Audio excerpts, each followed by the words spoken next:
Welcome back. Raghunath బాబు గారు, ఇందాక నుంచి మీరు వాదోపవాదాలు విన్నారు. రైట్, ఏది ఏమైనా అభివృద్ధి విషయంలో ఆంధ్రప్రదేశ్ ఒకటే ఉద్దేశం, టీడీపీ నేతలు కానివ్వండి, చంద్రబాబు ఉద్దేశం అమెరికా టూర్ తర్వాత, అమెరికా టూర్ ముందు అన్నట్టుగా ఈ పెట్టుబడుల ఆకర్షణ కానివ్వండి, అభివృద్ధి విషయంలో కానివ్వండి పరిస్థితులు ఇదే విధంగా ఉంటాయనేది వారి అభిప్రాయంగా ఉంది. ఎంతవరకు అనుకోవచ్చు? ఇప్పుడు ఒకటండి, చంద్రబాబు నాయుడు గారికి 100% 200% విజన్ ఉంది.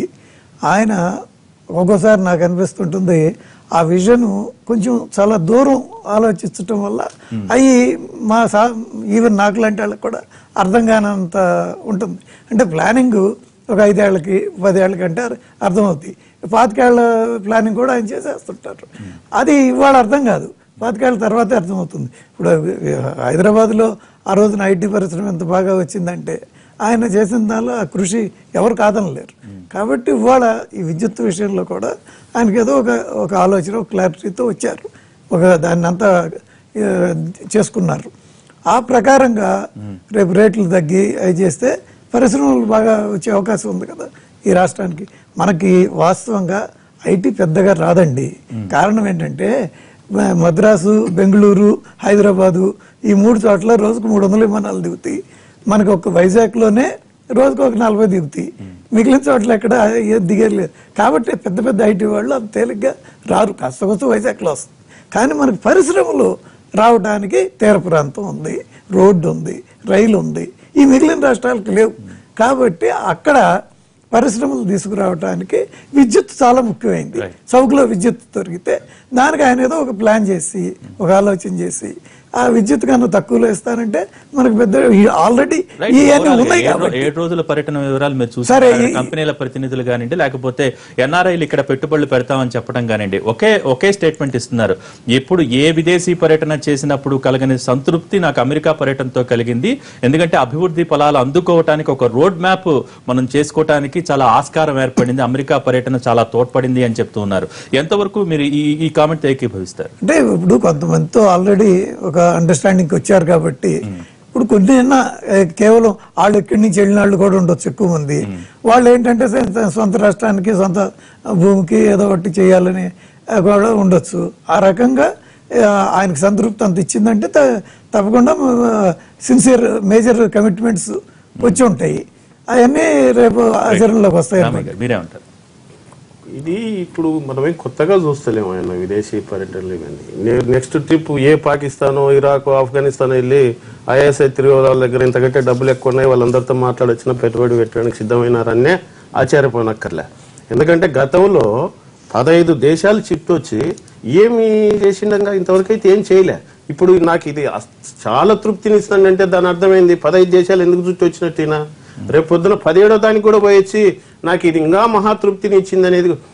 అసలు ఇక్కడ రైతులు ఒక తిట్టిన గిట్టుబాటు ధర లేక నానాక అవస్థపడి ఆత్మహత్యలు చేసుకుంటూ పండించిన పంటను ఎక్కడ పెట్టుకోవాలో తెలియక అగమ్య గోచరంగా ఇక్కడ అల్లోమో రామచంద్ర అని రైతులు అల్లాడుతుంటే వారం రోజులు ఇదంతా తప్పించుకోవడానికి అమెరికా పర్యటన చెప్పిన ప్లానింగ్ లో కూడా విద్యుత్తుకి సంబంధించి, రైతులకు సంబంధించి ముడిపడి అసలు ఇప్పుడు జరిగేదండి. ఇప్పుడు జరిగే పరిస్థితి చూడండి. వాళ్ళు ఆత్మహత్యలు చేసుకుంటూ పండించిన పంట గిట్టుబాటు ధర లేక 5,000 కోట్ల రూపాయలు ధరల స్థిరీకరణ నిధిని ఏర్పాటు చేస్తా అని చెప్పాడు. ఇంతవరకు ఏమైంది? దాన్ని ఊసెత్తాడు. ఆ వాళ్ళేమో సెంట్రల్ గవర్నమెంట్ 5,000 రూపాయలు రేట్ ఇస్తానింది టన్నుకు మిర్చికి. మరి దాన్ని ఏదో పెంచే మార్గమో లేకపోతే మీరు పెంచే మార్గమో ఆ రైతులకు కొంచెం ఏదన్నా రేటు కాంపిటీషన్ క్రియేట్ చేసి అది కొనిపించే మార్గం ఇవన్నీ ఏం చేయకుండా పోయి మళ్ళీ నేను కరెంట్ రేట్ తగ్గిస్తా, ఇంకో ప్రాజెక్టులు వస్తున్నాయి, లేకపోతే టెక్నాలజీ యాపిల్ వస్తుంది, ఇవే ప్రయత్నం అంటూ ఒకటి ఉండాలి కదా. నేను అన్నట్టు ముందు బేసిక్ చూడండి. కాదండి, ఇవాళ తినడానికి 4 మెతుకులు కావాలా. నువ్వు ఎప్పుడో బిర్యానీ పెడతాంటే సచ్చిన తర్వాత ఏం చేయాలి చెప్పండి? ఈయన చేసే పనులన్నీ ఇవాళ ఆకలి కొన్న వానికి 1500 కూడా ఉపశమనం కలిగించలేదంటారా? మిర్చి రైతుకు మొన్న చంద్రబాబు అమెరికా వెళ్లే ముందర 1500 ప్రకటించారు. ఏది ఏమైనా అవన్నీ వాళ్ళ కొరకు అది కూడా ఏది లిమిటేషన్ పెట్టినారు పర్చేజ్ లో కూడా. అంటే ఇదంతా కూడా 1500 రూపాయలు దీన్ని ఏం చేస్తున్నారంటే వాళ్ళు ఎవరైతే ఉంటారో ఎంఆర్ఓ సర్టిఫికేట్ కావాలా, నువ్వు పంట పండించినట్టు ఎంఆర్ఓ సర్టిఫికేట్ కావాలా, ఆర్డీఓ సర్టిఫైడ్ కాఫీ కావాలా. ఇదంతా వాళ్ళు తెలుగుదేశం వాళ్ళు గ్రామ కమిటీలు, జన్మభూమి కమిటీలు పెట్టారు. వాళ్ళ సంతకాలు కావాలా. వీళ్ళ సంతకాలు చేసేసరికి రైతుల కష్టాలను ఫస్ట్ చూడాలంటారు. రైట్, ఇప్పుడు 1500 రూపాయలు ఏదైతే ముందు 20 క్వింటాల వరకు చెప్పాము వాస్తవం. పక్క రాష్ట్రాల్లో పార్టీలకి రహితంగా అందరూ ఏం మాట్లాడారు కూడా ఇదే చర్చా వేదిక మీద మనం చూసాం. కనీసం అక్కడ ప్రకటించారు ఏదో చేస్తున్నారు, నువ్వు చేయట్లేదని ఇక్కడ నిలదీసినటువంటి వ్యక్తులు ఉన్నారు. మరి వైఎస్ఆర్సీపీ ఇక్కడ ఉందో లేదో మాకు తెలియదు. లోటస్ పాండ్ అయితే హైదరాబాద్ లోనే ఉంది.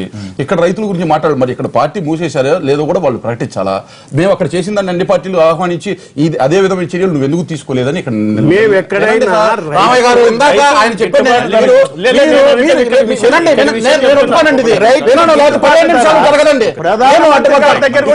మాట్లాడే ప్రతి మాటకి ఏంటంటే నేను మాట్లాడేటప్పుడు నువ్వు 5,000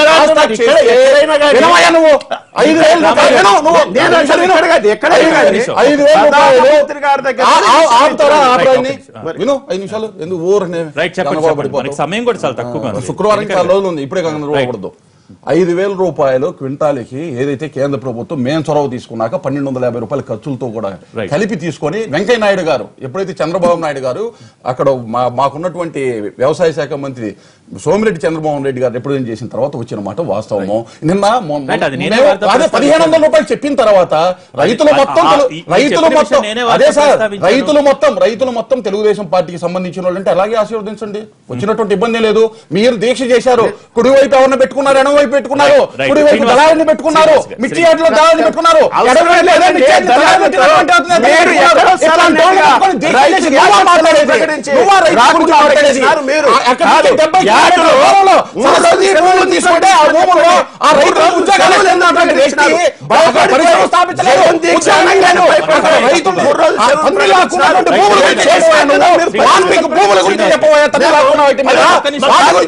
రైతుల గురించి నో మాట్లాడతావా?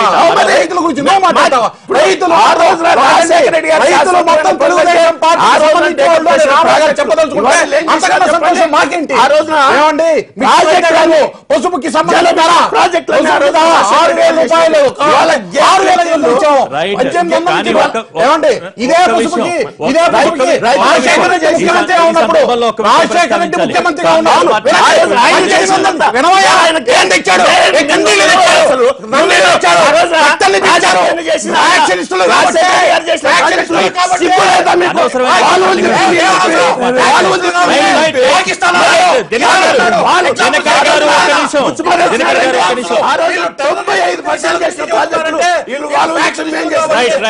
కేవలం ఆరోపణలకే మీరు సమయం కేటాయిస్తున్నారు. శ్రీనివాస్ గారు ఒక విషయం మాత్రం కాంగ్రెస్ పక్క రాష్ట్రాల నేతలు విపక్ష పార్టీలు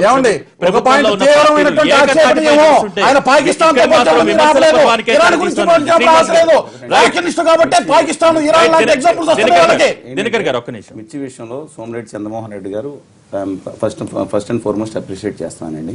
ఎందుకంటే ఆయన ఇమీడియట్గా ఇనిషియేట్ తీసుకున్నారు కానీ కేంద్ర ప్రభుత్వం మాట్లాడుతుంది కానీ ఇష్యూ ఏమైందంటే దాన్ని అక్కడ 20 క్వింటాల్స్ లిమిట్ చేయకుండా అప్పటికే 207 కోట్లు అయిందంటే కొంత పెంచుకోవాలి. 400 కోట్లు ఒక పాజిటివ్ ఆస్పెక్ట్ తీసుకోవాలి. కేంద్ర ప్రభుత్వం నా బాధ ఏంటంటే జగన్మోహన్ రెడ్డి గారు ఇక్కడ దీక్ష చేసి 11,000 కావాలని అడిగారు. మేము ఒక 8,000 అయినా పెంచమని అడిగాం మిగతా ప్రజా సంఘాల నుంచి. కానీ జగన్మోహన్ రెడ్డి గారు నేను ఢిల్లీకి వెళ్ళి ఇచ్చిన 5,000 ఆహ్వానిస్తానంటాం. ఇది మంచి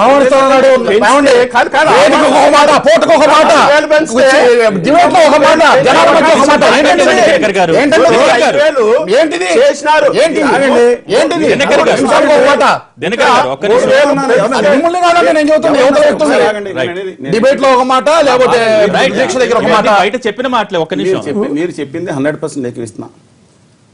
మా రాష్ట్రం నిజంగా చెప్తాను, తమిళనాడు తరహాలో కానీ మిగతా ఏ విషయం అన్నా మా రాష్ట్రంలో నేతలందరూ ఏకతాటిగా లేకపోవటం వల్ల అనర్థం జరుగుతుంది. అధికార పక్షం ఏమో ఇంతవరకు అఖిల పక్షం ఒక్కటి ఏదంటే వేయలేదండి. తెలంగాణలో కేసీఆర్ గారు ఏకపక్షం, ఆయన కూడా అఖిల పక్షాలు వేశారు. ప్రతిపక్షం కొన్ని హోదా ఉద్యమాల మీద అందరినీ కలుపుకెళ్ళండి, ముఖ్య ప్రతిపక్షం అంటే ప్రతిపక్షం కలుపుకెళ్ళట్లేదు. మా బాధ ఫస్ట్ అండ్ ఫోర్స్ట్ నా బాధ ఏంటంటే ఇంకొక 18 రోజుల్లో ఆంధ్రప్రదేశ్ పునర్వ్యవస్థీకరణ చట్టంలో ముఖ్యమైన భాగాలు ఏదైతే ఉన్నాయో కేంద్ర ప్రభుత్వానికి రాష్ట్రపతికి ఉన్న అధికారాలు సవరించడానికి ఆర్డినెన్స్ చేయడానికి సవరించడానికి ఉన్న అధికారాలు ఏమున్నాయో 18 రోజుల్లో క్లోజ్ అయిపోతున్నాయి. దీనివల్ల వచ్చే విపత్కర పరిణామాలు ఏంటంటే ఆంధ్రప్రదేశ్ భూభాగంలో ఉన్న తెలంగాణ దీనిపైన కూడా చాలా దృష్టి పెట్టాల్సి తెలంగాణ పోలీసుల పెత్తనంతో పాటు ప్రాజెక్టులు ఏదైతే 72% కోస్తా రాయలసీమ 13 జిల్లాల నిధులతో కట్టిన ప్రాజెక్టులు ఏదైనా దాని అధికారం కానీ విద్యుత్తులో 54% ఇవ్వాలని లేదండి, దాని వివరణ కానీ అక్కడ ఉద్యోగస్తులు కానీ బీసీ కులాలు 26 బీసీ కులాలను ఇక్కడ తీసేయడం కానీ ఉమ్మడి ఆస్తులు 21,000 కోట్ల విషయం కానీ లేదంటే మిగతా అంతకన్నా పురాతనమైన తాళపత్ర గ్రంథాల మిగతాన్ని వచ్చిన దాంట్లో కానీ ఒక్క డిపాయిల్ తప్పితే దేంట్లో అని చెప్తున్నాను ఘోరమైన నిర్లిప్తత రాష్ట్ర ప్రభుత్వం ప్రకటిస్తుందండి. కేంద్ర ప్రభుత్వం చెప్తున్నానండి, కేంద్ర ప్రభుత్వం ఇంతటి నయవంచిన ఇంతటి మోసం ఓట్ల కోసం వాళ్ళు చేసేది, నేను చెప్తున్నాను ఓట్ల కోసం వాళ్ళు చేసేది. నేను ఖచ్చితంగా చెప్తాను, నేను ప్రూవ్ చేస్తాను. ఈ 18 రోజుల్లో ఉమాభారతి గారు చెప్తున్నానండి, అభివృద్ధితో సుప్రీంకోర్టు జడ్జిమెంట్ ఇస్తే దానికి వ్యతిరేకంగా ఇస్తారు వీళ్ళు. సుప్రీంకోర్టు ఉమ్మడి ఆస్తుల్లో న్యాయ ప్రకారం 58% పంచుకోమని చెప్తే ఒక నోట్ రాసి ఇచ్చేస్తారా? 21,000 కోట్లు రాష్ట్రాలు తింటే వస్తాయండి. ఎంత మంది సామాన్య ప్రజల కోసం. ఒక విషయం, ఉమ్మడి ఆస్తుల గురించి ఒక మాట చెబుతాను. ఇప్పుడు ఇక్కడ ఉమ్మడి ఆస్తులు అని అంటున్నారు. ఈ ల్యాండ్ 2 రాష్ట్రాలు కలిసేటప్పటికి ఈ ల్యాండ్ ఇక్కడదే, తెలంగాణదే, ప్రభుత్వ భూమి, కొన్నదేం కాదు. ఆ భూమి మీద బిల్డింగ్లు కట్టారు. బిల్డింగ్ యొక్క వాల్యూ లెక్కేయచ్చు, ల్యాండ్ ఈ రాష్ట్రం అంతేగా. అప్పుడైనా ప్రభుత్వం కాబట్టి రఘునాథ్ బాబు గారు ల్యాండ్ గుంటూరులో ఉన్నాయి, డెవలప్మెంట్ అంటే డెవలప్మెంట్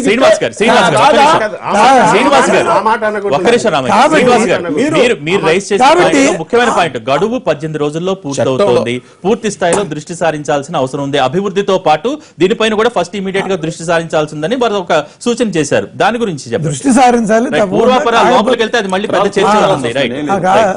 తప్పకుండా దృష్టి సారించాలి, దానికి తగిన ఇది తీసుకోవాలి. ప్రాజెక్ట్ ఏంటండి మీరు గుంటూరు జిల్లా? అదే ఇప్పుడు ఏదో రివర్ బోర్డు ఉంది కదా, 85 చట్టం మీరు మళ్ళీ పూర్వపరాలు వెళ్తున్నారు. దాని గురించి శ్రీనివాస్ గారు దాని గురించి విడిగా ఆంధ్ర తెలంగాణ వాళ్ళు కొట్టుకుని కాళ్ళ దగ్గర కావాలని నాకు ఇష్టం లేదండి. తెలుగు పెట్టులు కలిసి ఉండాలి.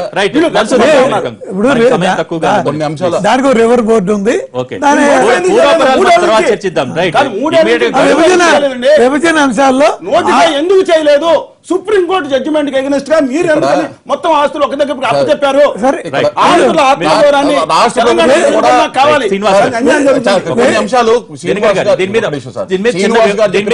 చిన్న వివరణ ఇచ్చి మీరు క్లోజ్ చేద్దాం. శ్రీనివాస్ గారు చెప్పిన అంశాల్లో కొన్నిట్లో నేను ఏకీభవిస్తున్నాను, కొన్ని అంశాల్లో నేను ఏకీభవించకపోవచ్చు, ఎందుకంటే దానికి వివరణ నేను ఇవ్వాల్సినటువంటి అవసరం కూడా ఉంది. స్ట్రైట్ పిన్ పాయింట్ సెక్షన్ 53 ప్రకారము అభివృద్ధితో మీరు వినండి సార్, మీరు చాలా ఇంపార్టెంట్ ఇది. సెక్షన్ 53 ప్రకారము విభజన చట్టం ప్రకారమే చెప్తున్నా నేను. హెడ్ క్వార్టర్స్ ఎక్కడ ఉన్నా గానీ జనాభా నిష్పత్తిలో పంచాలి అని చట్టంలో ఉందండి. ఇది సెక్షన్ 53లో సెక్షన్ 108 దగ్గరికి వస్తున్నాను. ఎస్, ఇది 2014 జూన్ 2న అపాయింట్ డే ఉంటే 3 years లోపల ఏమన్నా ఆక్షేపణీయాలున్నా ఏమన్నా ఇబ్బందులున్నా రాష్ట్రపతికి నివేదించడానికి 3 సంవత్సరాలు అన్నాడు. అంటే 2017 జూన్ 2కి కంప్లీట్ అవుతుంది. ఏ అంశాల్లో ప్రతిష్టములు ఉన్నాయో ఇప్పుడు మొత్తం కూడా లిస్ట్ అవుట్ చేసుకోవడం జరుగుతుంది. ఈ 3 సంవత్సరాలు సామరస్య పూర్వకంగా మేము చేయాలనుకున్న అన్ని చేశాం. వినండి, అన్ని రకాల వినండి. ఇక్కడ ముందు ప్రతిసారి యుద్ధానికి పెట్టుకునేటటువంటి విధంగా గొడవలు పెట్టుకోవాలి ఎవరు. ముందు సామరస్య పూర్వకంగా చేసుకోవాలి. చేసుకునే అంశాలు చాలా అంశాలు రిజాల్వ్ చేసుకోవడం జరిగింది. పెండింగ్ ఇష్యూస్ ఉన్నాయి, వాటర్ కి సంబంధించి కొన్ని పెండింగ్ ఇష్యూస్ ఉన్నాయి, అలాగే షెడ్యూల్ 9-10 ఇన్స్టిట్యూషన్స్ కి సంబంధించి పెండింగ్ ఉన్నాయి. వీటన్నిటికి సంబంధించి సెక్షన్ 108 ప్రకారం విత్ ఇన్ టైమ్ లో నివేదిస్తున్నా. మహానాడులో 3 సంవత్సరాలు అయిపోయింది, ఇంతవరకు ఏం చేసినారు చెప్పండి? 3 సంవత్సరాలు అయిపోయి విభజన చట్టంలో ఇవాళ చెప్తున్నారు 3 సంవత్సరాల నుంచి వీళ్ళు ఏం చేసినట్టు? ఈ కేవలం ఓటుకు నోటు కేసు విషయంలో దొరికిపోయి రాష్ట్రానికి ఎంత అన్యాయం జరుగుతుంది. అసలు చాలా ఆక్షేపణీయమండి. It is matter of sub judice. దీని గురించి మాట్లాడుతున్నారంటే 13 కేసులు ఉంటే శుక్రవారం సిబిఐ కోర్టుకు వెళ్ళేటటువంటి వ్యక్తి మాట్లాడుతున్నారంటే 3 సంవత్సరాలకి చేసినటువంటి ప్రగతి ఏ విధంగా ఉందనేది కనపడలేదు కంటికి. ఇది చాలా స్పష్టంగా చెబుతున్నాను. సమస్య కాదు ఆయన సమస్యల్లో నుంచి బయటకు రావడానికి ఈ విధమైన వ్యాఖ్యలు. లాస్ట్ అండ్ ఫైనల్ గా నిన్న చంద్రబాబు అభివృద్ధి గురించి ప్రస్తావిస్తూ 2,000 రూపాయల నోటును కూడా క్యాన్సిల్ చేయాల్సిన అవసరం ఉంది, ఎందుకంటే అవినీతి పరుల దగ్గర ఎక్కువగా ఉండిపోయింది నోట్ల రద్దు సమయంలో. అంటే గవర్నమెంట్ ఫెయిల్ అయింది అనుకోవాలా, లేకపోతే దీన్ని పూర్తి స్థాయిలో కట్టుదిట్టంగా అమలు చేసే విషయంలో ఏంటి ఏమనుకోవాలి? ఎంత కట్టుదిట్టంగా చేసినా కొన్ని బ్యాంకుల నుంచి కొంతమంది దగ్గరికి వెళ్ళినాయి అనేది వాస్తవం. దానిలో శేఖర్ రెడ్డి ఉదంతమే మనకి కనపడతా ఉంది. కాబట్టి అటువంటి కానీ శేఖర్ రెడ్డి చిన్న పావు, ఇంకా చాలా మంది ఉండిపోయారు నిన్న హవాలా కుంభకోణం కానివ్వండి, దీనికి సంబంధించి మాట్లాడుతున్నారు. ఆ ఉద్దేశంతో ఆయన అని ఉండొచ్చు.